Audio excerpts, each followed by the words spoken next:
연구위원입니다. 박사님 박수로 발표를 청해 듣겠습니다. 박수 부탁드립니다.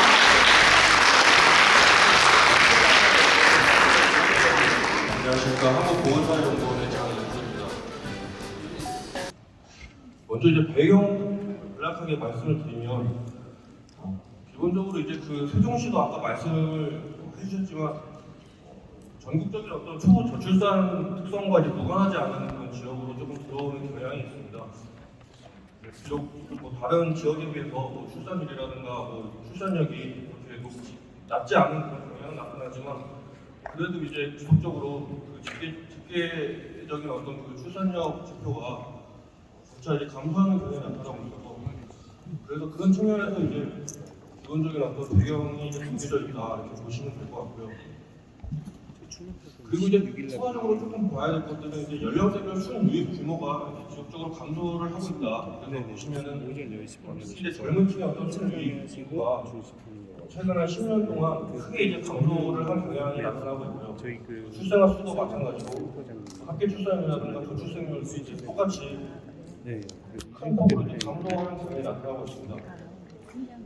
그래서 이제 기본적으로 이제 저희가 이제 조금 생각해 봐야 될 것들은 이 전국적인 어떤 그 출산력 감소를 정부하고 뭔가 이제 그 세종시만의 어떤 차별적인 특성은 무엇일까? 정책 수요라든가 정책의 어떤 추진 여건이 어떤지에 대해서 한번 심도 있게 보고요. 그래서 이제 정책 수요 같은 경우는 젊은 층의 어떤 인구 이동하고 그 다음에 이제 맞벌이 신혼부부 특성이 이제 세종시는 어떻게 나타나고 있는지 좀 살펴보고요.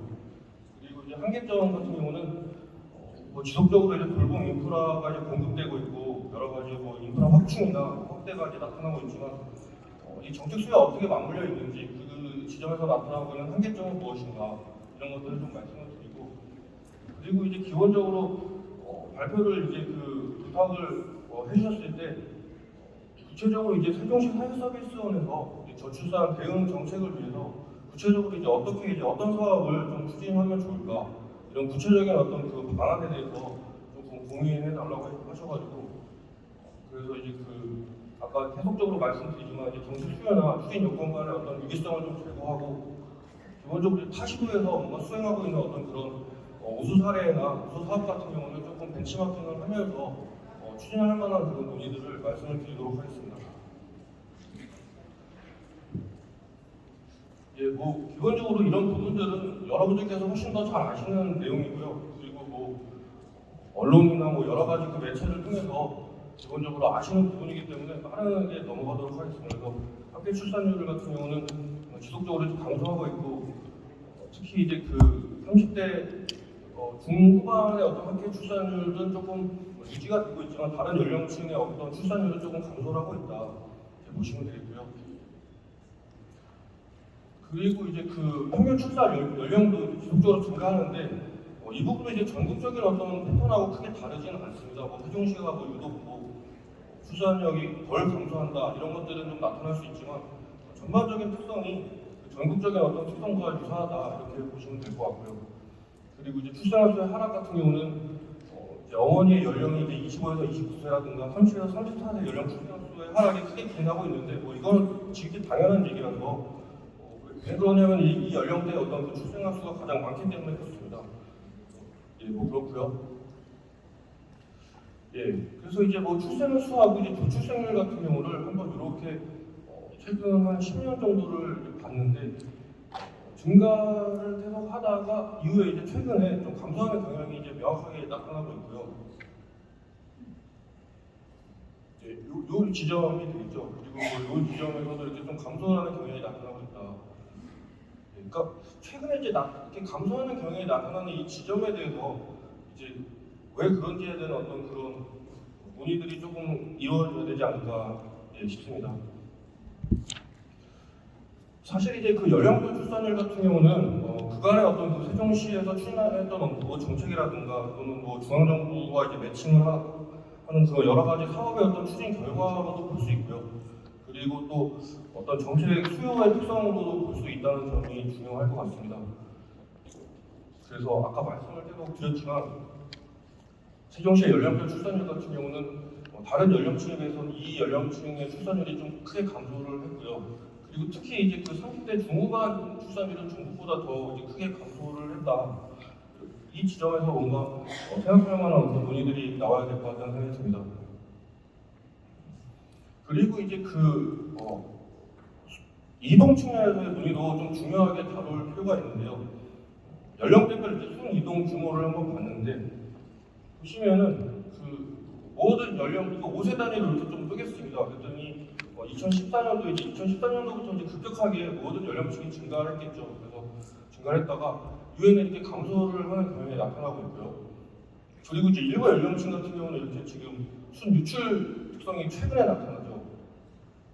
그리고 이걸 이제 청년층과 이제 중년층과 노년층으로 나눠봤을 때도 보시면은 중년층 같은 경우는 지금 순 유출 특성이 나타나고 있고요. 청년층은 이제 굉장히 급격하게 모든 연령층이 급격하게 순 유입 규모가 감소를 하는데 청년층 같은 경우는 가장 이제 출산과 이제 밀접하게 관련되어 있는 연령층인데 보시면 이제 2015년을 기점으로 해서 이제 계속적으로 감소하는 경향이 나타나고 있다 이렇게 보시면 되겠습니다. 그래서 이 부분에 대해서 조금 이제 말씀을 드리고 싶은 게 기본적으로 그 지역이 이제 인구 감소를 한다 그러면은 기본적으로 이제 대체적으로 경험적으로 나타나고 있는 어떤 그 지역 인구 감소의 패턴은 그러니까 초반에 이제 관측 기간 초반에 젊은 층이 이제 사회적으로 감소를 하고 이후에 자연적으로 감소하는 그런 경향이 나타납니다. 여기다가 이렇게 적어드렸지만 초반에 이제 젊은 층이 유출하면서 다음 기간에 이제 출생아 수가 감소하고 또 남아 계신 분들이 이제 점차 고령화가 되면서 이제 사망자 수가 증가해서 결과적으로 자연적 감소도 나타난다. 대부분의 어떤 인구 감소 지역에서 좀 그런 패턴들이 좀 나타나고 있습니다. 근데 세종시하고 이제 이게 어떤 관련이 있냐? 이런 논리를 이제 세종시에 적용하면은 초반에 이제 관측 기간 초반에 젊은 층이 이제 급격하게 유입이 됐죠. 사회적 증가가 이후에 이제 2019년까지 어떤 출생아 수 증가를 이제 견인을 했는데 이후에는 이제 젊은 층도 사실 사회적 감소가 계속적으로 아까 나타났지 않습니까? 그래서 이제 결과적으로 출생아 수 감소를 견인을 했다. 이렇게 이제 보시면 될 것 같습니다. 그렇다고 한다면은 이후에 이제 계속적으로 청년층이 이제 순 유입에서 이제 순 유출 특성으로 전환을 하게 되면 더욱더 이제 출생아 수는 감소하고 사회적 감소가 이제 자연적 감소까지 유발을 하는 그런 양상이 나타날 수 있다는 것이죠. 다음으로 이제 정책 수요 특성을 간략하게 말씀을 드리면요. 그래서 이제 기본적으로 이 인구 이동 특성을 한번 좀 자세하게 봤는데 기본적으로 이제 세종에서 전출하고 이제 서울로 전입을 하는 그런 특성들을 이제 20, 30대 연령층 5세 단위로 좀 나눠봤습니다. 근데 보시면은 20에서 24세 연령층은 계속적으로 이제 서울로 전입을 합니다. 그리고 다른 연령층은 이제 전출을 하고 있죠. 서울에서. 그러니까 이제 들어오는 인구가 더 많은데 20대 인구는 기본적으로 이제 고등교육을 위해서 이제 서울로 이제 전입하는 경향이 나타나고 있고요. 그리고 또 두 번째 이제 세종 전출 그리고 이제 대전 전입을 보시면은 모든 연령층이 사실은 이제 관측기간 내내 세종으로 이제 유입이 되는 경향이 나타나는데 20에서 24세 같은 경우는 이제 최근에 약간 미미하게 순 유입 그러니까 이제 대전으로 유입되는 경향이 나타납니다. 그렇다면 이게 사실은 어떻게 이제 우리가 해석을 해야 될까 이 부분에 대해서 그간에 사실 계속적으로 정책을 추진을 했을 텐데 정책의 추진 결과라고 해석을 해야 되는지 아니면 정책의 어떤 잠재적인 수요 변화라고 해석을 해야 되는지 정책 환경의 변화됐는지 여러 가지 해석이 당연히 가능하겠죠. 그러니까 이 지점들도 같이 한번 논의를 할 필요가 있겠다 그런 생각이 듭니다. 그리고 이제 순 이동 특성과 관련해서 이제 순 유출 규모하고 순 유입 규모가 또 이제 각 세 단위로 연령대를 구분해가지고 그래서 이제 소칭을 한번 시켜봤습니다. 그랬더니 지금 19, 21, 18, 0세, 20대 이런 식으로 이런 연령층은 사실 세종의 순 유출 특성이 굉장히 크게 나타나는 그런 연령이고요. 이런 식으로 이렇게 지금 소칭을 시켜봤습니다. 그랬더니 세종시는 사실은 이 10대 후반이나 20대 초반의 어떤 종주 여건은 상대적으로 조금 취약한 특성을 보정을 하고 있구나, 이렇게 이제 해석이 될 것 같습니다. 그러니까 이제 고등교육기관이라든가 이제 고등학교 이후에, 특히 고등학교도 사실 그렇죠. 학업 이후에 어떤 양질의 일자리 같은 경우, 이런 측면은 사실 세종시의 어떤 그 한계점으로 조금 지적이 되고 있는 지점인 것 같습니다.